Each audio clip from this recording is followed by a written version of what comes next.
আসসালামু আলাইকুম রহমতুল্লাহ। ইশরাক থামছে না। ইশরাক তার নামের আগে মাননীয় মেয়রের বিশেষণগুলো তো লাগিয়ে নিয়েছে এবং এটা নিয়ে যে তাকে মেয়র হতে দেয়নি সেও কিন্তু থেমে নেই।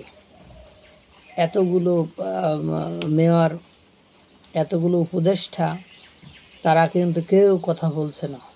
এমনকি মেয়র ইশরাক প্রধান উপদেষ্টার দৃষ্টি আকর্ষণ করেছে এই জট ভাঙার জন্য। কিন্তু দুর্ভাগ্য হলো সত্য যে ইশরাকের রক্তে যেমন রাজনীতিবিদের রক্ত, তার বাবা সাদেক হোসেন খোকা ঢাকার মেয়র ছিলেন এবং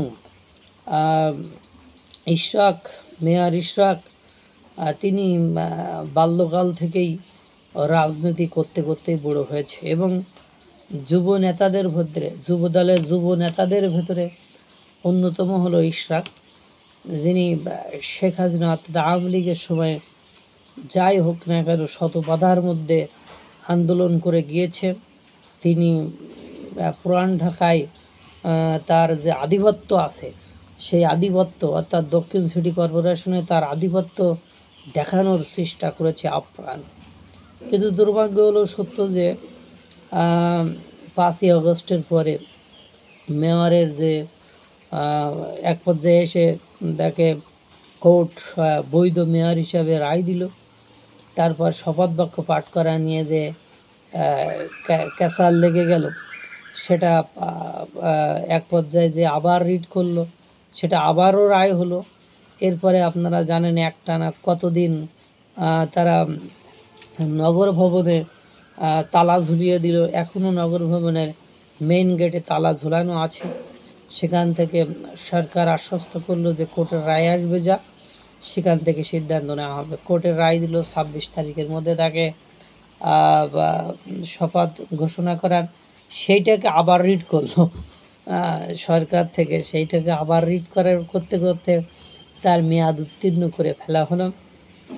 যে মেয়রের যে মেয়াদ ছিল 5 বছরের, সেই মেয়াদ উত্তীর্ণ হয়ে গিয়েছে। সে আর শপথ গ্রহণ করতে পারেনি। আর এই জায়গায় যত সমস্যা সৃষ্টি করেছে স্থানীয় সরকার উপদেষ্টা আসিফ মাহমুদ সজীব ভুইয়া।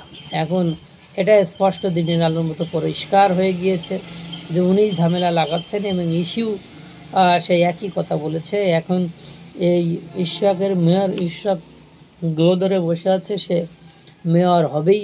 কারণ মেয়াদ উত্তীর্ণ হলে কি হবে, তার মেয়াদ উত্তীর্ণ হওয়ার আগেই সে মেয়রের রায় পেয়েছে এবং ইচ্ছা করে স্থানীয় সরকার উপদেষ্টা আসিফ মাহমুদ সজীব ভুইয়া নাকি ইশরাক মেয়র বলছে দুর্নীতির পাহাড় গড়ে তুলে পড়েছে এবং সে শপথ ভঙ্গ করেছে, আইন ভঙ্গ করেছে, এজন্য তার পদত্যাগ দাবি করেছে। পাশাপাশি দুদকের আসিফ মাহমুদ সজীব ভুইয়ার বিরুদ্ধে তদন্ত করার অনুরোধ করেছে। কেননা তার এপিএ পিএ যদি এত টাকার মালিক হয় এবং তার বিভিন্ন সেক্টরে যে চলাফেরা, এবং বলছে যে কোটি কোটি টাকা,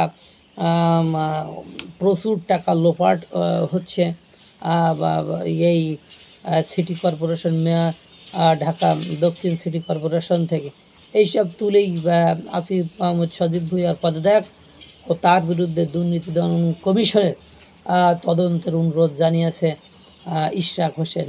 মানে আসিফ আর ইশরাকের দ্বন্দ্ব তুঙ্গে চলতেছে, আমরা দেখতে থাকি কে হারে আর কে জেতে। এখনও অবশ্য জেতার পাল্লা আসিফ মাহমুদ সজীব ভুইয়ার দিকেই আছে। ইশরাক হোসেন গায়ের জ্বরে ব্যতীত এখনও লিগাল হইতে কোনো কিছুই করতে পারি নাই। আল্লাহ তাআলা সকলকে ভালো রাখুক, সুস্থ রাখুক। আসসালামু আলাইকুম ওয়া রাহমাতুল্লাহ।